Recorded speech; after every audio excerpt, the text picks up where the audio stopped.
All right, good morning, everyone, and welcome to the November 15th board meeting for the Board of Brand USA. My name is Todd Davidson. I'm the CEO of Travel Oregon, and I have the privilege and pleasure of serving as the chair of the Board of Brand USA this year. And it's my pleasure to welcome my board members who have joined me from across the country, and to thank our staff for joining us here today and for the presentations that you're going to be bringing forward as well. Also want to thank all of you that are able to join us online through the streaming meeting that we're offering today. And I trust that you will find today's presentations both informative and inspiring. So with that, I want to touch on a couple of things real quick as kind of a point of personal privilege. Chief amongst them is that we are nearing the end of the terms for two members of our board of directors, and Keiko Orell and Noelle Irwin Henschel have served this board well, and I will personally miss the insights that they bring to our work, but know that they will continue to support the travel and tourism industry as they have for many, many years. So Noelle having served 6 years on the board, and Keiko having served 3 years on the board, my thanks go out to both of you and for your service, not only to the board, but for the nation's travel and tourism industry.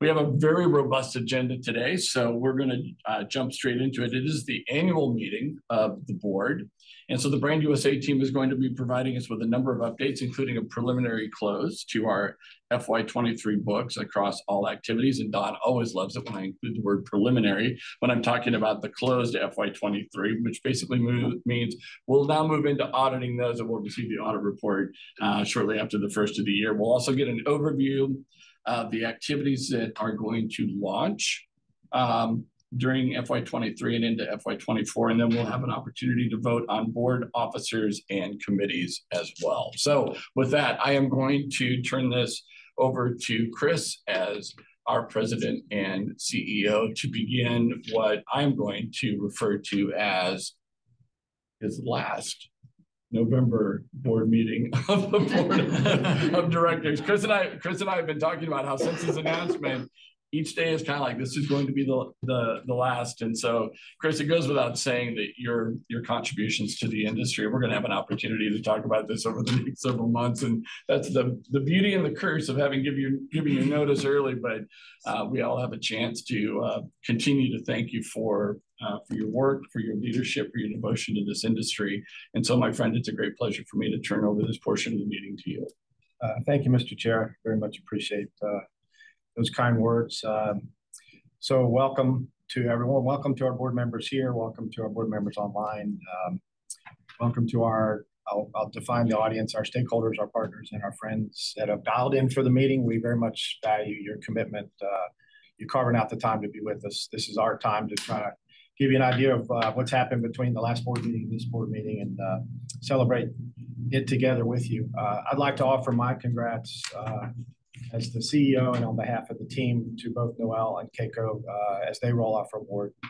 We're very fortunate to have very committed board members over what will eventually be my 12 years here at Brand USA, and their participation, their engagement, their contributions have been invaluable for us to be able to advance the work that we bring to the table that we plan for every year. So not enough thanks and that I can offer to both Noelle and Keiko, who have stepped into their roles and their sectors extraordinarily well. As Todd said, this is our annual meeting. It's the first meeting of our new fiscal year. It's an interesting time because we're only a month and a half from the close of the fiscal year, so there's not a whole lot that we can bring to the table yet to define how we did. One of the things we can look at, and we will, and Don will walk us through it, is the preliminary close to fiscal 23 financials, and that's a really great story, as Don will tell you. And then as we roll a month and a half into 2024, it's been a pretty packed month and a half already. There's been a lot that we've done. I think you'll have heard at the last board meeting that this year our budget is $270 million. It's the most amount of resource that we put in market It's the majority of the additional funding over and above a normal budget is B2C, direct to consumer, and at levels and in ways that we've never been able to do in the absence of that additional funding. I will say a thank you, a broad thank you to Congress, to our friends at the Department of Commerce, and the advocacy army that advocated for our additional funding that we received over COVID. That's in the absence of that, we wouldn't be able to have the budget that we have. So happy to talk about how that's looking a month and a half in, and a lot of that is going to be about the campaigns that we're looking at. One of the things that happened since the last board meeting is China lifted the pandemic era restrictions on group travel in August. So if we're looking at trying to get back to 2019 levels of visitation and spend in the absence of a return to China, we probably aren't likely to get back there as quickly or even at all to the levels that we want to. So certainly there's lots of challenges with that market normally, and certainly where we are today with it. We're encouraged by our heads of state meeting today, and then certainly the Secretary's trip to China to meet with their counterparts. So we have a lot to talk about as it relates to China moving forward. One of the things that's already happened was kind of negotiated at the tail end of the fiscal year. We re-energized our relationship with the NFL. NFL International is now not just in London with 3 games, but it was this year in Frankfurt in Germany with 2 games. So we really appreciate that partnership that we have with the NFL. You all have heard me say that when we were created, we have the privilege to wrap our arms around those 3 letters, which is one of the most powerful brands in the world, and then go leverage it on behalf of our industry. For us to then be able to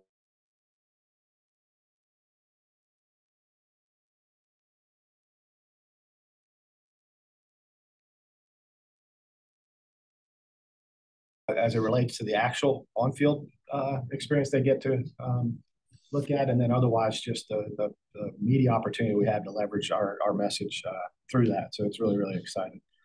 You're going to also hear about our friends in Austin took South by Southwest to Down Under. So we're going to report on the relationship that we had associated with that event. It's really, really exciting. And by the way, this has all happened in the first month and a half. We had our 5th Travel Week UK and Europe.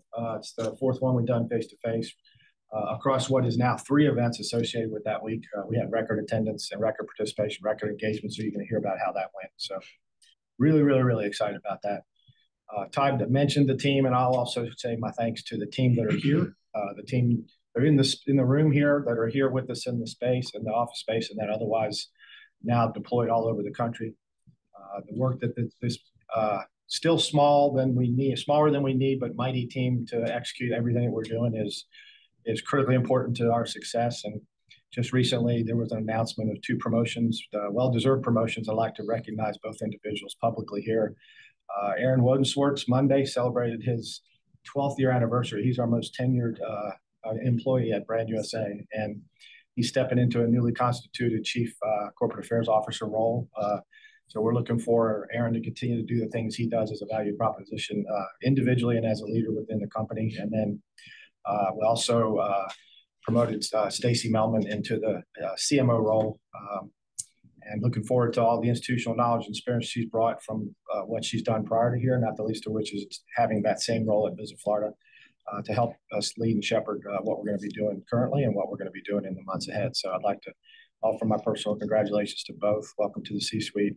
Look forward to the leadership that you're going to help me provide as we move forward. So with that, Mr. Chair, I'm happy to now shepherd the initial part of the conversation, which will be Don, in conjunction with our treasurer, Elliot Ferguson. Oh, one last thing I'd like to say. For those of you that know U.S. Travel and know that this event that happening this evening is the Hall of Leaders, and we're fortunate to have one of the inductees in the Hall of Leaders who happens to be on our board, and we know and love as in his leadership role at Destination DC. So congrats, Elliot. We look forward to celebrating your induction into the U.S. Travel. With that, I'll turn it over to Don and Elliot. First of all, thank you, Chris, and congratulations to you as you celebrate your last November 2020 board. And Todd, we appreciate your stewardship of the organization. I'll say to be the treasurer when the organization has $270 million is a good thing. And I can only imagine, I remember in my organization, I had a new treasurer that I encouraged to take the role in 2019, telling her it was going to be smooth as silk and not a problem at all. And then things changed. And so you all committed to me that this was going to be easy, and thank you to Dawn, that has been the case. So I'm very happy. John and I spent some time last week going over the financials, which looked really, really good. A couple tweaks here and there. And the only thing I personally asked them to do is to add in some money for the Pandas to return back to DC. But I think that's being handled in San Francisco with the leaders of our country and China. But positive news from Don, and I'll turn it over to him to share it. So maybe we get the Pandas back next year. Maybe. Well, Let's see what happens. put it in the budget. All right, so I'm really, really pleased to share some great news about FY23. Starting with the revenue numbers, we have had $163 million of revenue. That is $50 million more than what we had. So great work on behalf of the team, and big thank yous to our partners who invested in us in this way. You can see the breakdown there. There's cash contributions of $53 million, in-kind contribution of $110 million, and $500,000. So we're very grateful and thankful for our partners. From an expenditures perspective, there's $185 million that we spent in expenditures. That's a little lower than our budget was, but we forecasted that back in the second quarter. So we basically ended up exactly where we thought we would end up. From a cash position, it still remains very strong. We're in a great position to execute our work for FY24. And from a travel promotion fund perspective, we submitted $114 million, and we met all of the matching requirements that we needed to for this fiscal year. So I'll just summarize by saying thanking our partners once again and our great team that did a lot of work to get those revenues in. Happy to answer any questions. Back to you, Chris. Thank you, Don. I appreciate that very much. Now we're going to move into the first part of the program. And as I said, we're a month and a half into the new year, but we're also only a month and a half after the close of the current year. So I think we have an initial look, though a lot of the reporting and a lot of the accountability is going to be coming in after the turn of the calendar year. We're going to kind of do a quick look back by the numbers, and I'll ask Stacy to lead that. And you have it? You got it? Okay, cool. Okay, well, having just closed out the fiscal year, we thought it would be a good time to do a preliminary look back at what we've accomplished at Brand USA over the past year. We're still tallying up our KPIs and waiting on a few campaign wrap reports. But Cassidy, Aaron, and I will share some preliminary performance indicators from fiscal year 23. So we've spent the past year rebuilding. Let's see. Okay, there we go.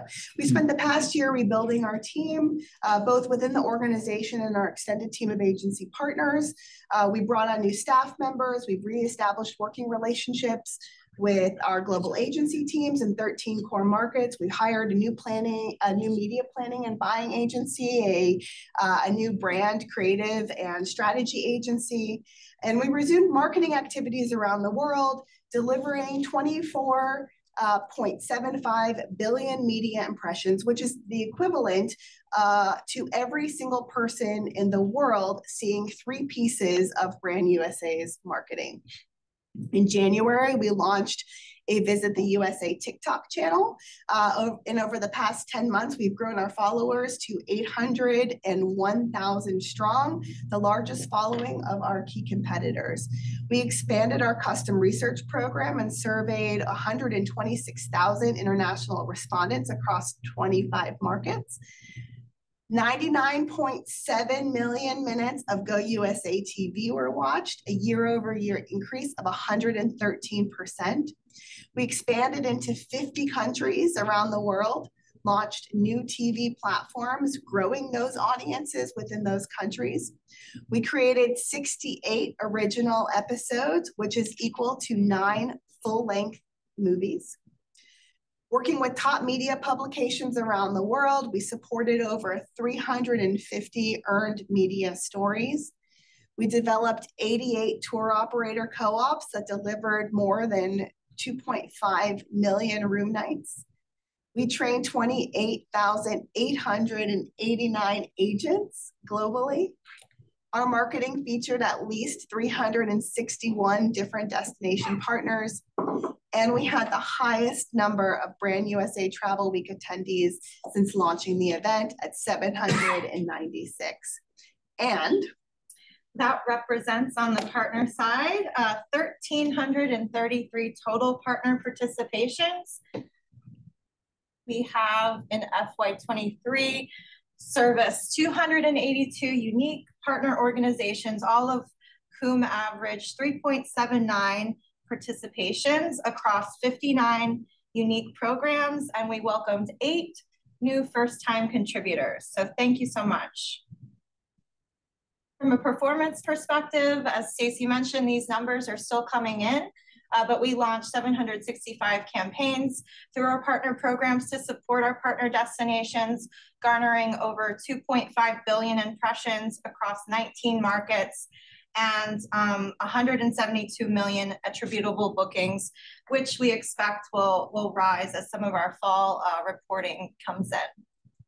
So thank you so much to all of our contributing partners. We really couldn't do the work that we do without you.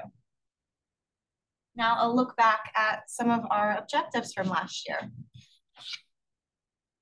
Thank you guys, very, very impressive by the numbers. And we'll touch on a few of the same points here, but just to contextualize this a little bit, as Chris and Todd have both alluded to, this is very much kind of the preliminary look back at FY23, which concluded at the end of September.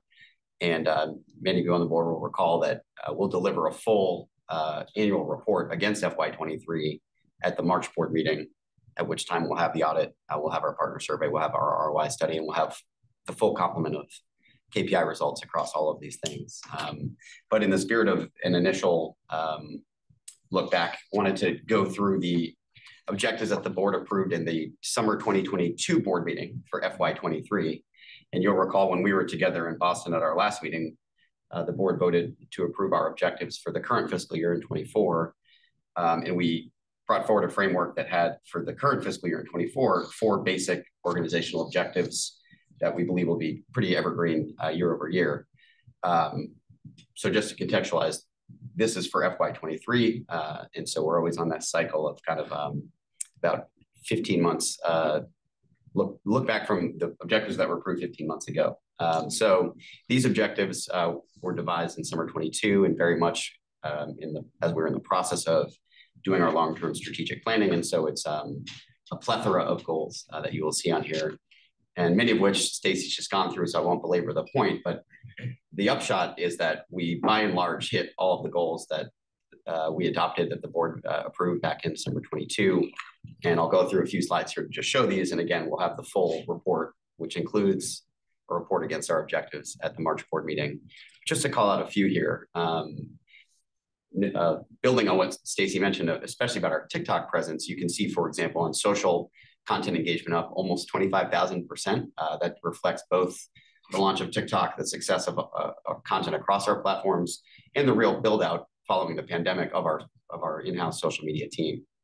On the influencer side, that's an example of one where we fell a little bit short of the 60, and a lot of that was based on doing more in-depth programs with our partners to make use of those influencers in conjunction with the partners, as well as the ones that we used at the brand level. Just moving through these here, again, not to belabor the point too much, but in FY23, we really took a hard foray into really leveraging earned media for the USA destination. And you can see here some of the incredible results we had across that platform, including over 350 pieces of global coverage from our releases, and facilitating access to these global media, both travel and consumer media and lifestyle media for so many of our partners across the country.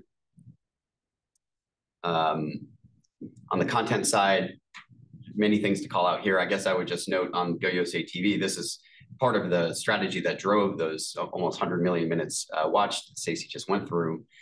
both expanding the presence of Go USA TV to many of these new markets, some of which you see here on the slide, but really partnering with the television manufacturers and getting the Go USA TV app preloaded into brand new smart TVs across Europe and in India and elsewhere has been a really important way to get this content organically in front of folks and really drive that audience. Travel trade side, we stay very, very active during the year. I would call out on this slide just the co-op campaigns. We had set a goal of developing co-op marketing campaigns with these international tour operators. We wanted to do 50, and we well exceeded that. You can see here 88 campaigns, which Stacy mentioned, and of course some of the attributable bookings and room nights. So really good to see that on the lower funnel trade side.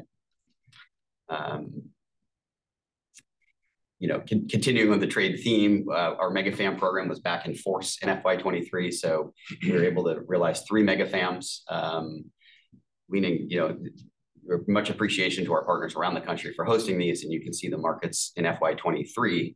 I know there'll be a robust agenda for mega fams and product fams moving forward in 24, but very pleased that we hit, almost 60 destinations and about 40 states on the product fam side. This is really key tactics to get new product and more diverse beyond the gateway product into the markets. Continuing again with travel trade here, we've continued to do matchmaking and facilitation and training of our agents. And I would just note the multi-channel campaigns are another great way for so many of our partners at the grassroots level to access the international market. And it's something we've continued to refine to make more timely and to make more effective as we deliver that into the market. Happy to entertain questions as we go if you'd like, but again, just taking a preliminary look at the close here. We'll talk a lot about Travel Week in just a minute.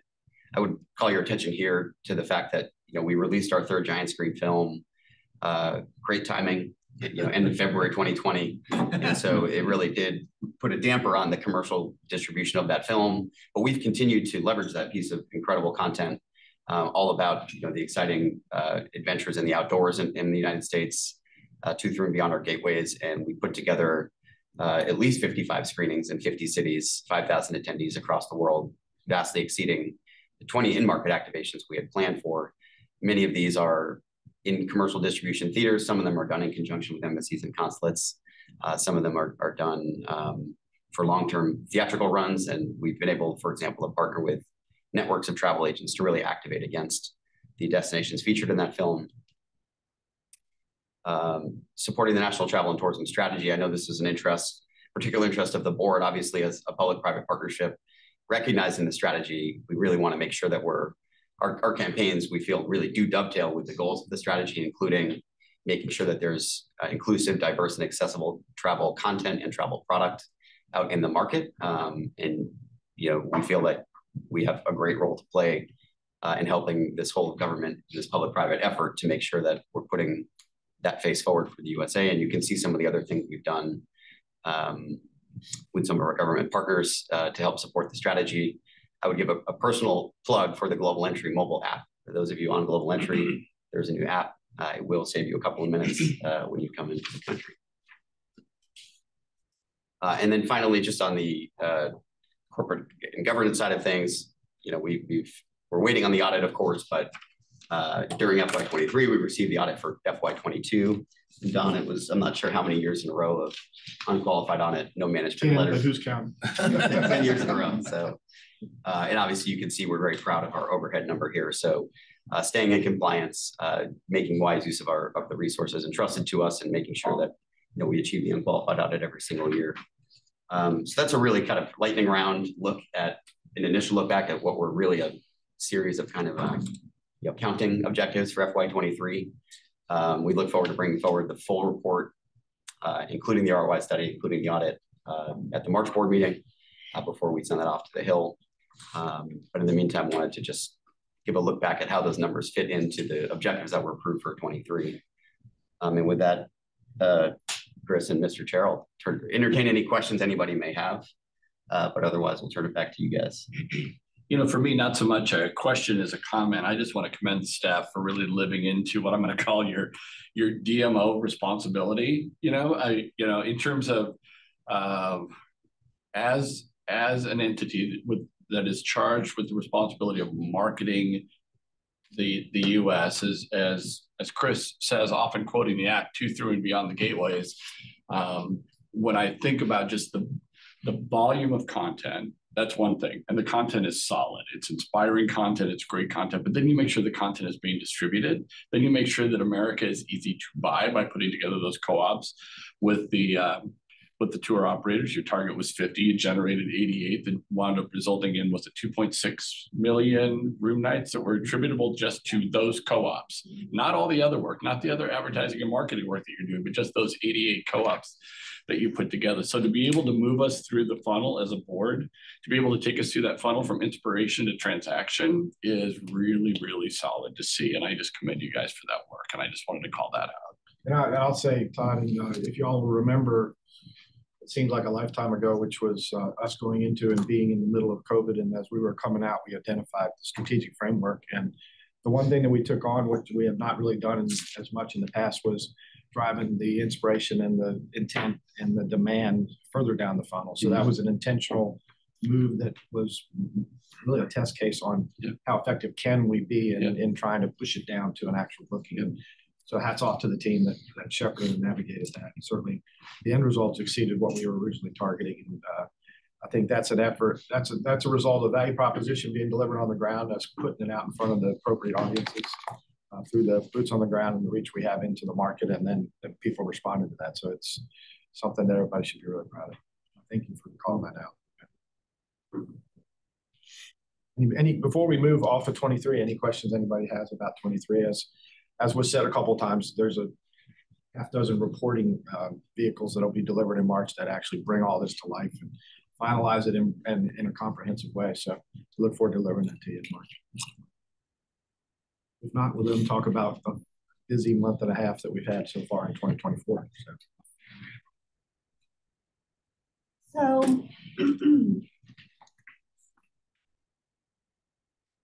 I want to talk a little bit about the brand refresh first. Earlier this summer, we initiated a brand refresh process. It's about a year-long process, and we did sessions at Destinations International Conference. We did roundtable sessions there, as well as at ESTO. We launched a survey to get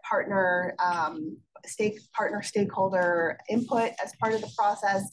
And I just want to thank everybody in this room for participating, and everybody who is online right now who might have participated. We had over 150 participants as part of the roundtable process for our stakeholder conversations.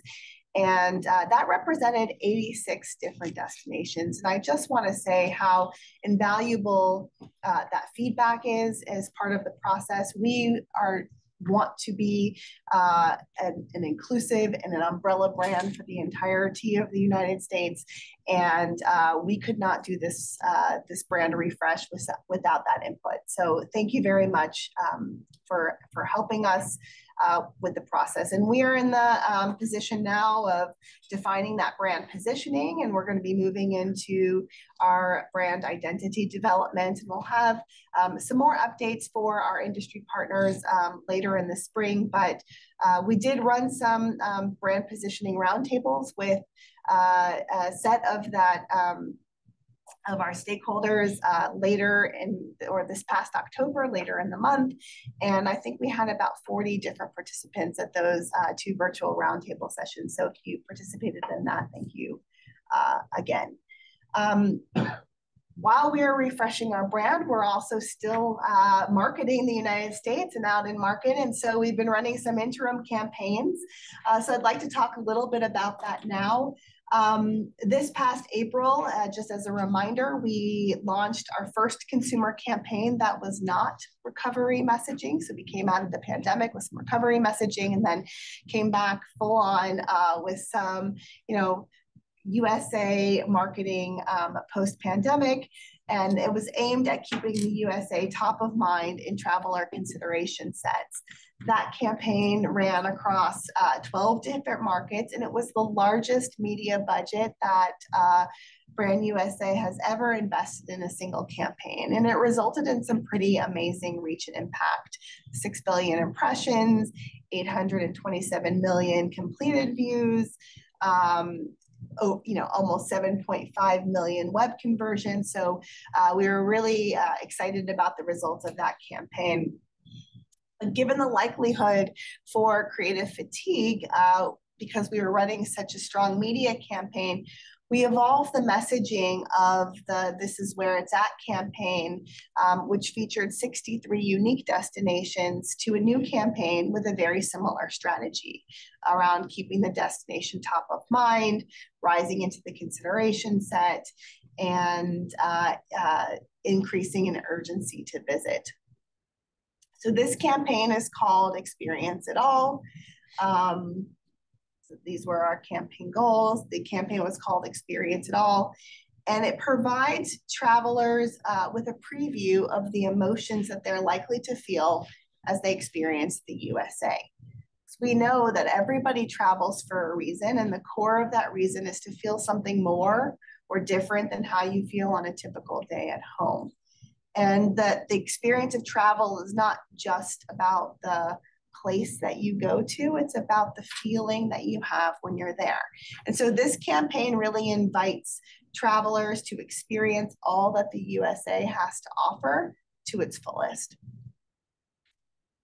We have 5 different versions of creative that are each aligned to a distinct traveler profile. So culture questers, glamorous getaways, excitement seekers, outdoor enthusiasts, and family time. And I'd like to show a video, and this one is for the designed for the glamorous getaways.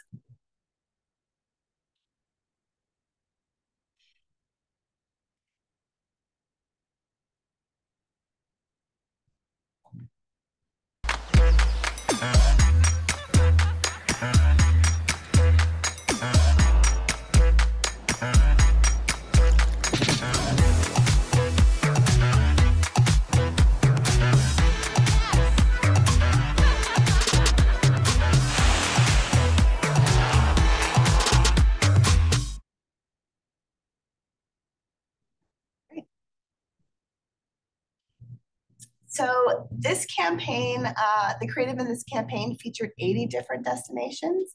As you know, as the USA, we really try to highlight multiple destinations across all of our creative. And this is a sample of some of the display and out-of-home ads for the campaign. And as we look at our media flighting, this campaign is going to launch in markets on a rolling basis, with the heaviest presence in market around February and the May timeframe. And our launch timing and our campaign flighting is really determined by the media strategy, which takes into account peak travel times, average booking windows, within each market. So as you can see from the slide, we've rolled out in October, we completed the last phase of This Is Where It's At, rolling into Experience It All to make sure that we have a strong, significant presence in market in that branding and that dream, our brand presence in that dreaming and inspiration phase of the traveler journey. Any questions about the campaign? Moving on to our partnership with the NFL. So as Chris mentioned, we recently teamed up with an icon of American culture, the NFL, to keep the USA top of mind when potential travelers are not thinking about travel. The partnership with the NFL helped position the USA as a lead partner with the NFL. And so we served as that lead partner in the UK and Ireland for those NFL games. And we were the official partner of the NFL in Germany. Brand USA will be integrated into the NFL's international broadcast feed, which is visible in 200 countries. and broadcasting in 25 different languages. I want to share a spot that will be playing within those feeds. So we'll play that now. And we're underway. What an atmosphere. Going deep. And here it comes. Oh, they get the speed. They can fly. Breaking into wide open space. Unbelievable. Still going. They will go all the way. You gotta be kidding me. Can you believe what you just saw?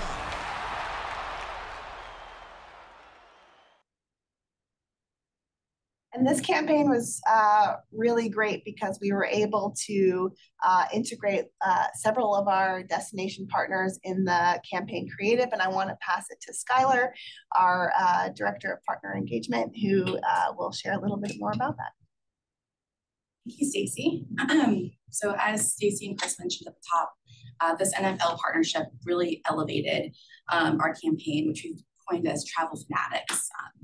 And we really took a 360 approach to this. So this included paid and social media. We also leveraged our localized media through our out-of-home and digital media partners and in-kind partners. In addition, we worked with tour operators that had promotions around sports themed packages that promoted these destinations in UK and Germany. And with all of this, we even did 2 pub takeovers that invited influencers and consumers to get really a taste of this sports culture that we have in the US. So with all of this, you can see kind of a visual snapshot of all the fun that we had over the last month and a half, and still continuing that fun in Germany. And like I said, it was a really great deal to have NFL as a partner because they were able to really extend our reach with these campaign assets.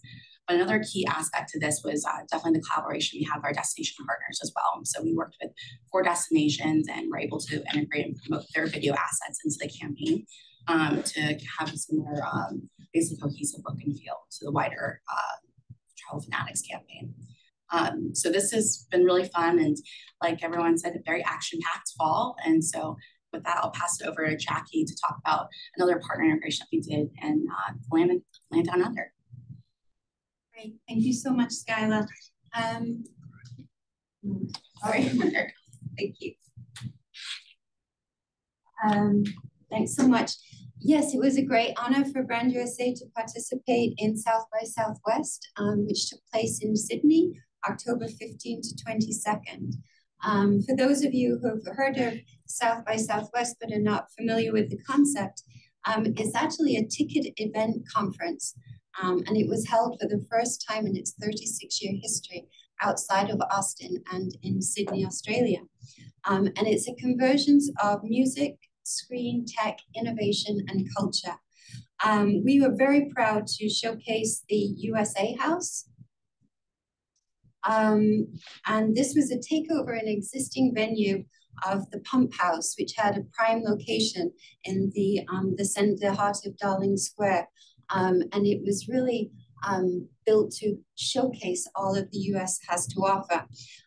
As Skylar mentioned, and this, what is so effective about our joint promotions in this way is that we had partners join us. So Hawaii, Texas, Austin, California, and Louisiana highlighted their unique interpretations on different event tracks.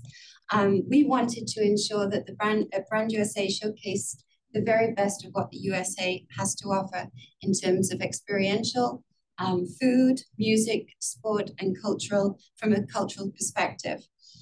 We tapped into this overarching South by Southwest theme with the unexpected states of the United States. We hosted a VIP reception at the beginning of the week. And then with our partners and sponsors, we had sponsors from Bean Suntory, Cinnabon, Jackson Family Wines, and we really set off a week of unique activations that brought the USA to life in the heart of Sydney. We had panels, hula dancers, cowboy making lessons, Texas barbecue, marching bands, photo booths, basically a USA entertainment hub.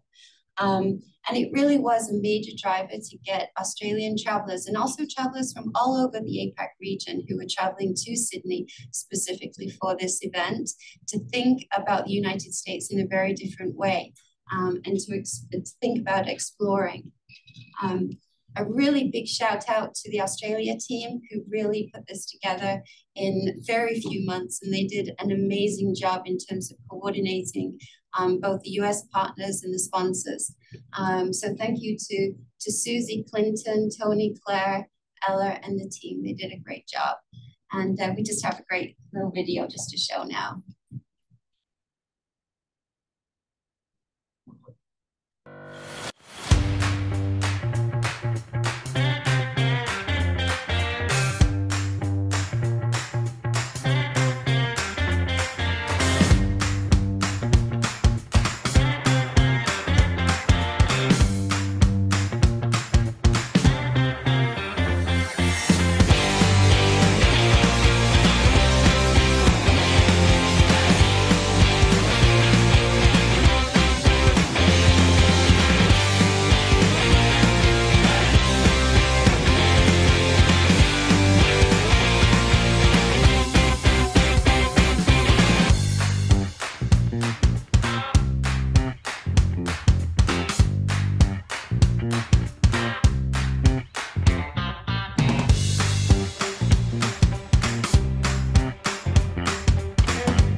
I just want to say, oh, sorry, do you have something?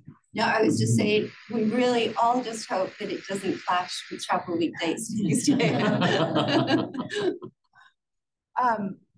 just want to say, first of all, we have two really great podcasts that were just released over the last week or so around the South by Southwest event.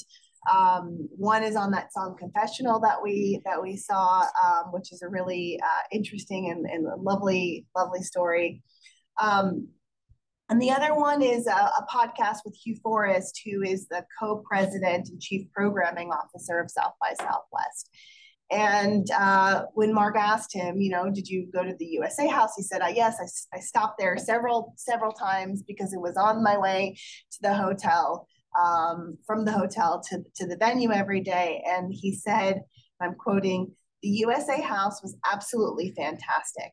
And you were able to pull off something in year one in Sydney that replicated what we have been trying to do in Austin, but over the span of 35 years.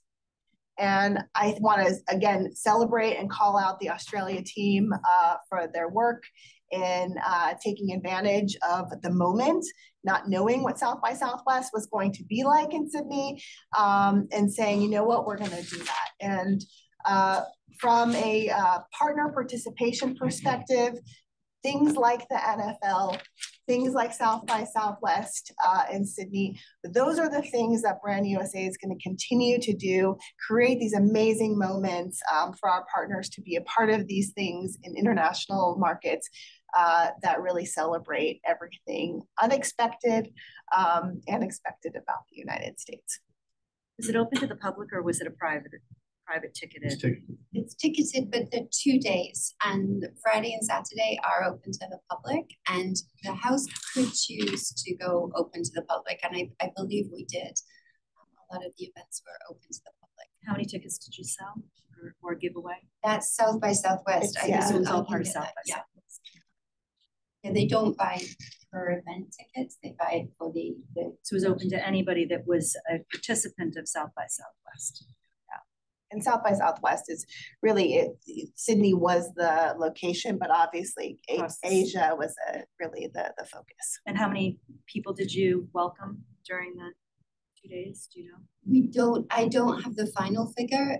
They Great. literally just collating it now. But yeah, I think the partners were really happy too. I think it came together very quickly.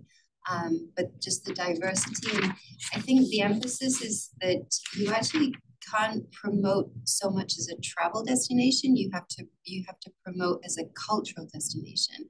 So incorporating all of those ingredients into the event is what makes it so impactful, because it makes travelers, visitors think about the US in a very, very different way. On a personal level, I would like to see us do more of that. I think that it's important to bring the United States to a consumer in a meaningful way outside of our own country. So congratulations, I think it's a great idea.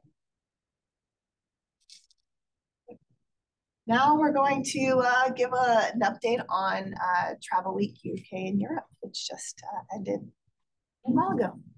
Thank you. So at the same time, the same week that South by Southwest was going on in Australia, Brand USA was in London hosting our series of events around Travel Week. I want to thank everyone who joined us in London for our 5th Brand USA Travel Week, our 3rd CEO Summit, and our 2nd Media Forum. And thank you to the entire team, both internal at Brand USA headquarters and our international reps in the UK and Europe, who helped execute this highly successful set of events. Before I share the summary of these events, I'd like to show you all a really great video that is comprehensive and captures all of the activity from across the week.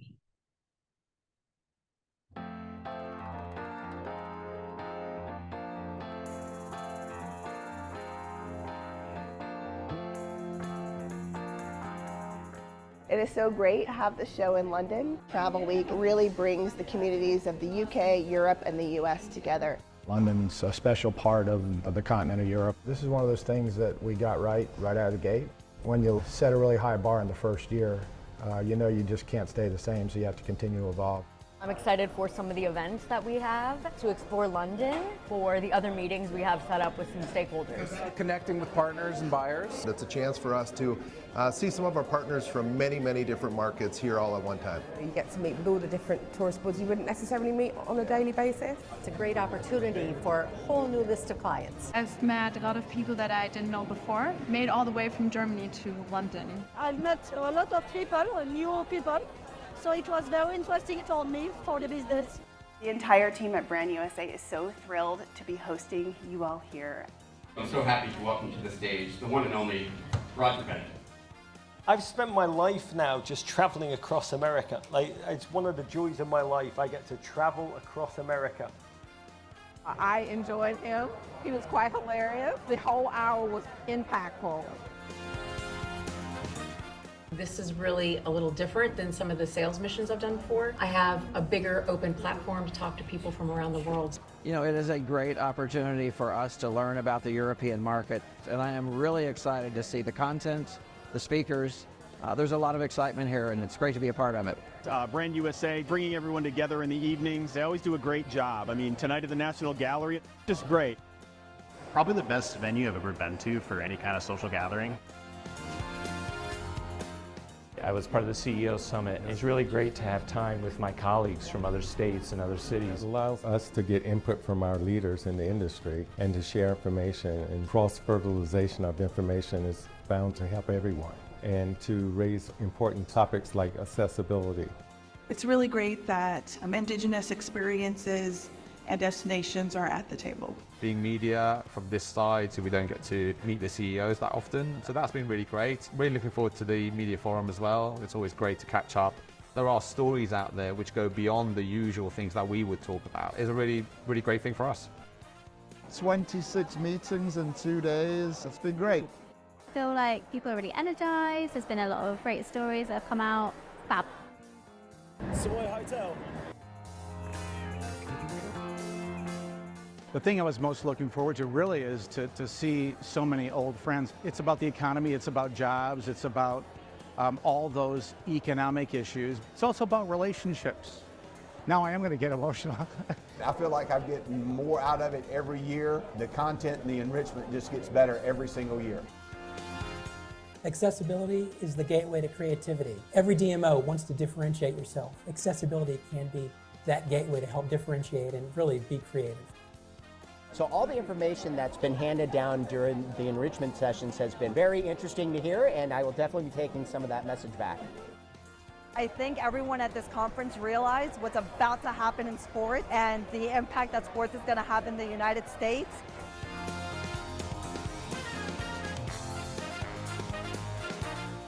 This event is only as good as the value you all see in the event, and the fact that you're here is the most important part.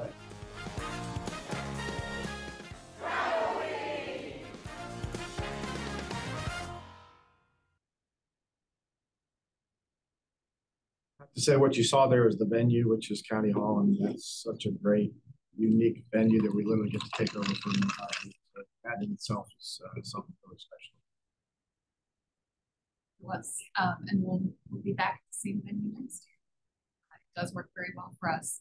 I would like to remind everyone why Brand USA hosts these events.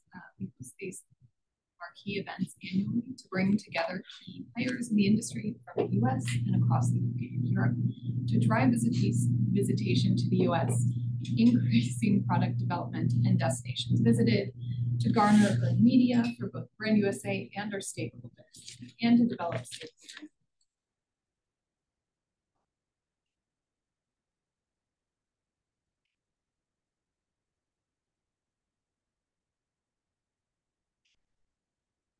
Brand USA also leverages these events as a platform to bring thought leadership to the industry. This past Travel Week featured these topics and themes throughout the week's enrichment series to inspire, inform, and educate attendees. Some of these sessions are also available as podcasts on Brand USA Talks Travel, so I encourage everyone.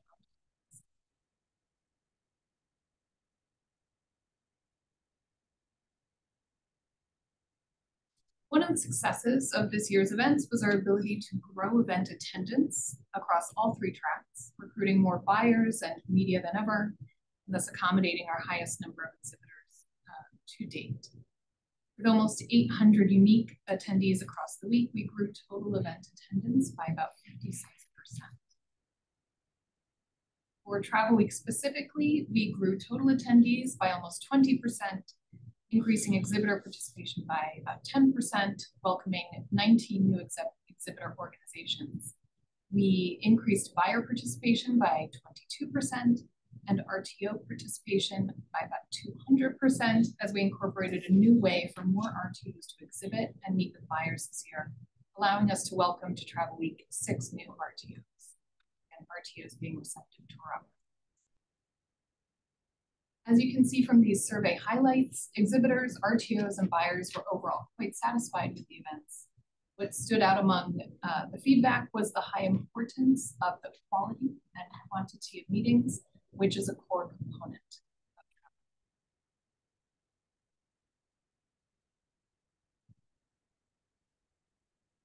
Although we did get some very specific and constructive feedback, I would like to take a moment to share some of the most positive comments that were shared from across the Travel Week attendees. Again, you really see appointments standing out as important. The one I'll call out is the third one down on the right, which is, I think, one of the unique things about Travel Week. You know, you go to a show like WTM, ITB, and you'll see anywhere to from pavilions that are half an entire city block down to people that just have a table within a pavilion or otherwise. At this show, everybody has their own 6-foot table with two chairs behind it. So it's an opportunity for everybody, regardless of value proposition and participation in the ecosystem, to have to be on equal grounds. Thanks, Chris. Yeah, the parity with which our exhibitors are featured is really important, and we do plan to keep that as we move forward with Travel Week planning, making sure that everyone has the same level of exposure across all of our exhibiting organizations. Alexis, it's my understanding that you had almost 50 people waitlisted for this. As you're starting to grow, how are you addressing the fact that you have that number of people that are waiting and some that have been waiting for quite a few years to get onto the list of Travel Week, can't afford, to Chris's point, the large footprint that it takes for a world travel market. Are you looking at 2024 of expanding or rotating destinations so that you give everybody the opportunity as you start to invest in such a heavy way with this and it's become so popular? Sure. So, I mean, we are very grateful that the event is as popular as it is. It's very important to us that we are able to feature as many exhibitor organizations as possible each year, which is why we were so excited to be able to have grown the event substantially this year. We are looking to continue to evolve our registration policies to allow for as many new exhibiting destinations to be featured as possible, both destinations and other categories, attractions, hotel, lodging. This year we did have about 22 unique, like new to Travel Week, Media Forum and CEO Summit exhibitors featured. We tested out the new RTO program to incorporate RTOs in a different way, thus allowing more exhibitors to participate. We had the highest buyer recruitment across UK and Europe, which allowed us to actually clear some of that wait list. So we did have more than 30 exhibiting organizations waitlisted.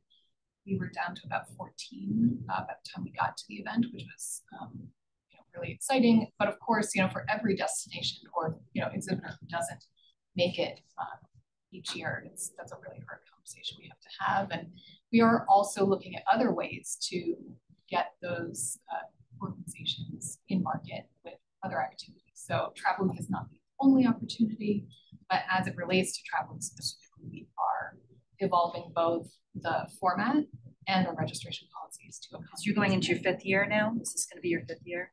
Next year will be our 5th year, yeah. So as you start to, I mean, obviously, the more years you do it, the more popularity it's going to be, especially if it's a success. I think that we need to look at how does that model change and how does it grow so that you can get as much participation as possible. Because, I mean, we're here to, you've had many that are coming year after year after year, but then for new people that build it into a budget and want to come, I think that that's a big challenge that I would challenge you to really address in a meaningful way, because we don't want to leave our destinations, and destinations can only bring 2 people because you want to keep it at a small footprint. But I think it's going to be a challenge as you move into the next year. And we're already looking at that. We're already looking at optimizing the event, making sure that there is, fair and equality across the board, and how they participate in the event. But really, it's about the balance between the high quality buyers, the high quality media, making sure that is a valuable experience for the people that come. I mean, what a great position to be in. Yeah, I'd say hats off to the teams. A combination of several things she talked about there that allowed us to expand participation.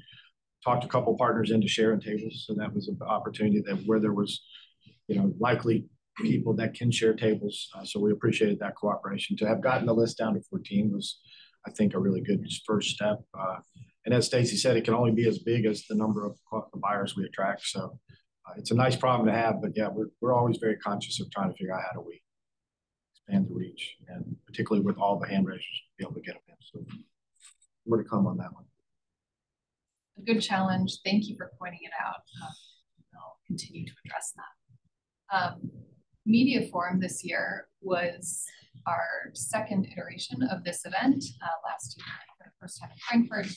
And this year we grew Media Forum attendance by about 36%, increasing exhibitor participation by 33% and media participation by 38%. Again, still looking at the evolution of how best to optimize this event. So you'll see very similar to Travel Week, Media Forum received very positive feedback, with exhibitors noting the most important event component to be the quality and quantity of meetings, which we will continue to deliver as we evolve the program.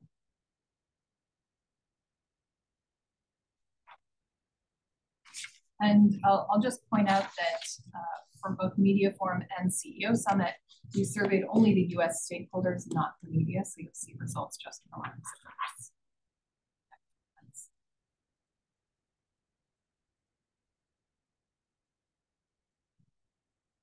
So for CEO Summit, as Chris remarked in the recap video, we strive each year to evolve these events in an effort to continually optimize the attendee experience, as well as to provide our stakeholders value year after year. Brand USA CEO Summit is one of the events that evolved most notably, both in size as well as programming.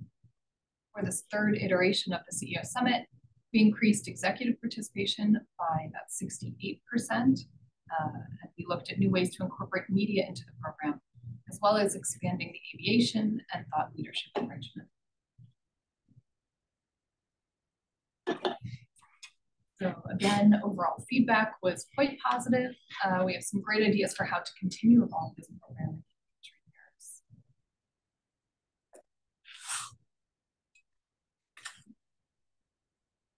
As you can see from this collection of comments, as varied as the event elements being compared are, the feedback was board members who attended this year who have any comments to share based on your experiences. I'll jump in.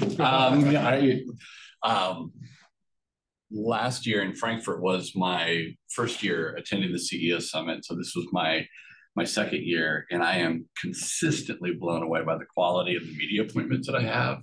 I mean, it is speed dating on steroids with people that matter, and it was a really terrific way to spend the better parts of a day or so, and to basically be getting on the plane, flying home from the CEO Summit and seeing stories already being published from interviews that I'd had within the last 36 hours was pretty powerful. So the quality was there, but so was the response, that interest in the U.S. as a destination. So I could talk all day about how incredibly well organized and everything that it was, but it was, you know, again, at the end of the day, it was the content and the quality of the folks that I had the opportunity to spend time with in those media interviews that really made a difference. So well done, Alexis. And the whole team, thank you. Of course. Huge collaborative effort.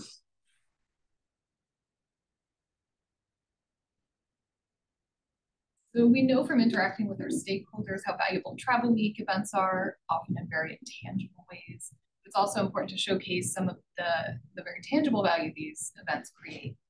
In 2023, the quality of media coverage surpassed that of previous years. We want to spotlight a couple of key pieces of coverage from across the UK and Europe.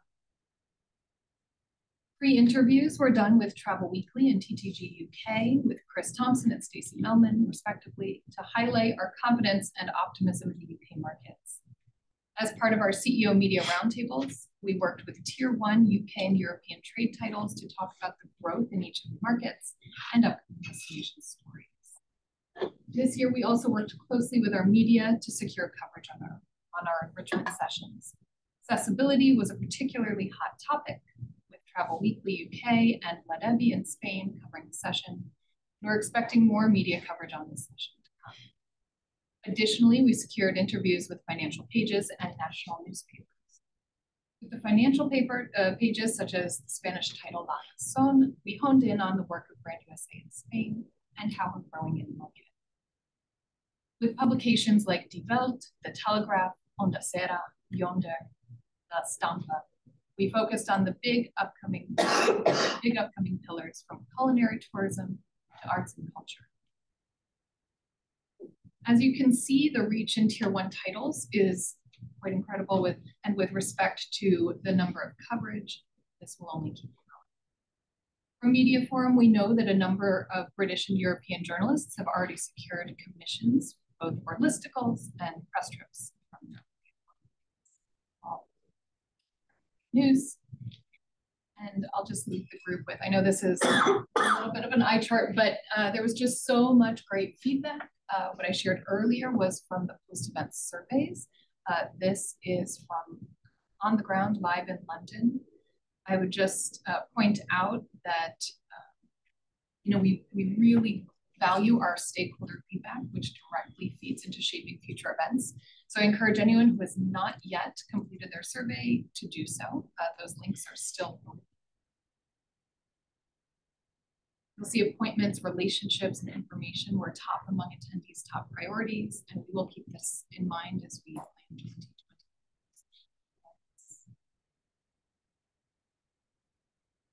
I'm already excited to be planning the next year. So mark your calendars for October 21 through 24. 2024. We'll be back in London at County Hall. And registration will open early next year. And we'll look forward to seeing everyone there.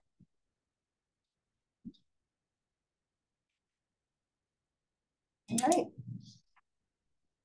So, Mr. Chairman, that's the body of work that we wanted to bring as it relates to a month and a half into the new year, a month and a half past the close of the prior year. As you can see, we still have a lot to report on how successful fiscal 23 was, and we look forward to bringing that in March. And already only a month and a half in, we've already accomplished a lot across the globe. So hats off to the team leading that from here, out of here in headquarters, and then our boots on the ground across the world with our representation. In the absence of that, we can't accomplish this. So the team effort, the collaboration is awesome. I'll say a big thanks to the whole team. Yeah, I would just echo that. Before moving on to this next item on our agenda, I do want to afford opportunity for any questions or comments that members of the board may have that they either want to raise or share at this time. In doing so, just a couple of quick thoughts from me. I'd already shared my thoughts regarding the marketing and sales efforts overall earlier, and as well as with regarding Travel Week. I do want to echo something that Kristen brought up about the importance of taking America abroad, and travel is an export. And when we have an opportunity to export America to these places like we did with South by Southwest, that's really powerful. When we can take our cuisine and we can take our culture and cultures and our cuisines, I should speak in the plural, because it is so rich and diverse. That's powerful. And, we've done some research in Oregon, if I could speak somewhat provincially for just a second, on a theory that we long held that if we're inviting folks to come to Oregon and spend their vacation time and their vacation dollars in Oregon, and they return home and they would check that they were very satisfied with their vacation experience on their customer feedback form, we've done half our job, at best. But instead, if we've connected them with the place in such a way that when they return home, they're a little bit more Oregonian in their behavior. They're now looking for Oregon wines and beers and chocolates and cheeses and such, then you've really tapped into that additional power of the travel and tourism industry. So anytime we can obviously take our chefs, take the Texas barbecue and mix it with a Hawaiian hula dancer. I mean, I've seen some strange mashups in my day. That's a headliner for sure. But we've just seen the power in that for sure in Oregon, and I know you do with Brand USA. And I just want to echo our ability to continue that and to amplify that is something that we can do in America that is unique. Our cuisines and our cultures and our foods and our drinks, etc., is just a powerful component to that. I also know you've called out a number of your teams that are working globally on your behalf, many of them under contract with Brand USA. I had the privilege and pleasure of being in Singapore for IMM and the Trav Media Global Summit, and had a chance to meet up with Reen and Amy, who are representing Brand USA there in for Southeast Asia. And we are well represented there and well taken care of by them. And so in big ways, like Travel Week and South by Southwest, our teams are there for us, but also in those sometimes smaller incremental ways, they're right there for you as well. And I just wanted to give Reen and Amy a shout out in addition to the other folks as well. And with that, I just want to ask board members if they have comments or questions that anything they'd like to add or share at this time based on what we've heard from the team. Well, the one thing, just to add to all these great comments, I know you were growing your team as well. You were really adding a lot of new players. So just the fact that you were able to deliver what you just showcased, at the same time you're trying to get new people on board and also make sure that you're delivering on the mission, it's commendable. So thank you all. All of us in the travel industry have tried to get our feet planted firmly. At the same time, you're doing your job so well. So congratulations. Thank you for Thank you for recognizing that. Just because you shouted out Reen and Amy, also just to say they did a great job, but we neglected to say we were ITB Asia as well this year. For the first time since post-pandemic, we had 12 partners with us. We had a really good networking session that Reen and Amy coordinated for the US delegates. So that also went really well. That was my single biggest regret about being in Singapore, is that my flight departure conflicted with that particular event. And so I was not able to stay for that, but Reen and Amy made sure I knew about it and wanted to give me the opportunity. And it's like, if I'm not at the airport, I'm gonna, and as it was, I was running through the airport. Okay. So anyway, but yeah, kudos to the team and the ITB Asia events that they did. So. All right, if there are no further questions or comments, we're going to move into a couple of housekeeping items for the board. The first is with quorum present, we do have some minutes to approve from our previous board meeting. So those have been provided to the board in advance in our pre-reads. And at this time, I would entertain a motion to approve our meeting minutes from our July board meeting. So moved. Thank you, Stephanie. Is there a second? Second. Thank you, Kristen. All those in favor indicate by saying aye. Aye. Any opposition? All right, the minutes are approved. Quick update on the search. I've been teasing Chris a little bit about this being his last November board meeting. I do want to provide the board, although I believe you are well informed on where we are with the search, but for those that are tuning in and attending the meeting and are curious, we have retained a search firm. We have gone out and done a survey of the board, the leadership team here at Brand USA, as well as reached out to our, I think it's 107 stakeholders and partners to compile what we're referring to as a success profile for the next CEO of Brand USA. And I just want to commend those of you that are tuning in particular, that are stakeholders, partners, and friends, as Chris would say, of Brand USA. We had over 60% of you respond to that survey. That's huge. So in addition to the board feedback and the leadership team's feedback here on the staff of Brand USA, to have your input into that means a great deal to me personally, and obviously to us as a board as we undertake the search for the next CEO here at Brand USA. So I just wanted to afford you that update. Stay tuned for additional updates as we continue to progress with the search.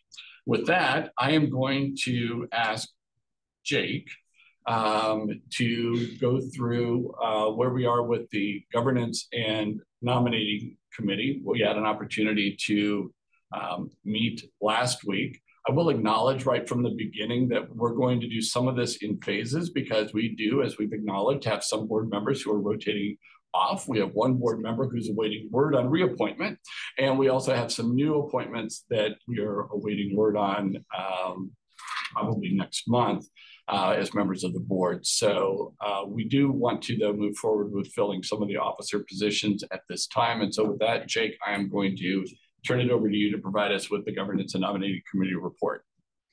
Thank you, Mr. Chair. As you said, the committee met last week to discuss leadership succession and put forward a recommendation. The resolution is before all of the directors here and has been distributed to those directors participating virtually. At this time, the leadership positions moving forward are the chair to be filled by you for a successive year. The secretary is Alan Orr. Chris will continue to serve as the executive director. I will fill the role as assistant secretary. And as you know, we're doing this in phases. And so the existing vice chair and treasurer will continue until they are replaced. And the committee assignments are going to wait until we understand who the new directors are. And I would be remiss if I did not say that the Department of Commerce seeks out directors with audit experience. And that is one of the principal reasons why we're waiting, so we can understand, who might have that background to serve with existing member Stephanie Young, who does have audit experience. So that resolution is before you for consideration and ultimately a vote. And if passed, those will be the individuals serving for the next year. Great. Thank you, Jake. So board members, as Jake noted, there is in front of you the resolution that will be adopting. Are there any questions or comments for Jake or for myself at this time regarding the resolution that's in front of you?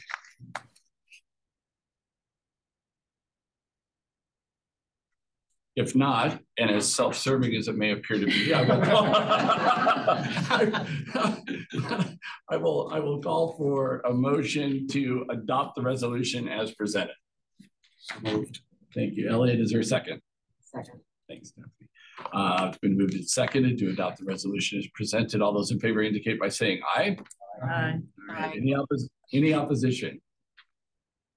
All right, then the slate of officers is accepted as presented and the resolution is adopted. Chris, why don't I turn it back over to you to talk about our upcoming meeting dates, where we're going to be. First of all, Mr. Chair, thank you for your willingness to serve as a second term in the chair role. As we navigate succession and transition planning, I know I take great comfort as the CEO, and I speak on behalf of the team, take great comfort in you leading that next chapter, and looking forward to what that brings in the months ahead. So thank you for raising your hand, and thank you to Alan for agreeing to step up, and then Stephanie for agreeing to step into the audit chair role. And then we'll look to fill the rest of the positions as we know what our board looks like coming out of reappointments. We have had great conversations with Department of Commerce, and they've assured us that certainly by calendar year end or anywhere before then, we should hear about those appointments. So we're looking forward to it. As you know, we have 3 meetings a year: spring, summer, and fall. This is the fall meeting, our first of the fiscal. Our spring meeting will be aligned with US Travel's Destination Capitol Hill and their board of delegates meeting. Our portion of that week will be on the 22nd and 21st, 22nd with, as has been the case before, the meeting format will be a majority of that first day with our closed sessions, and then the first part of the second day with our open session. Similarly, we're aligned with their summer board meeting this year. It's in Napa Valley, California. It'll be a week long of activities and engagement. Our portion of that will be the 23rd and 24th with the same format. And then this meeting next year has been set for November 18 and 19. We appreciate y'all putting that on your calendars and otherwise planning to be part of the engagement and as we advance the body of work with the board. All right, thank you, Chris.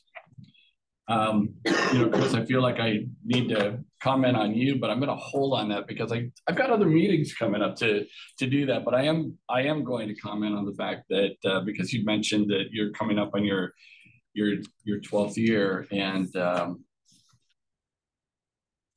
I have very, very fond memories of recruiting you for this role 12 and a half or so years ago.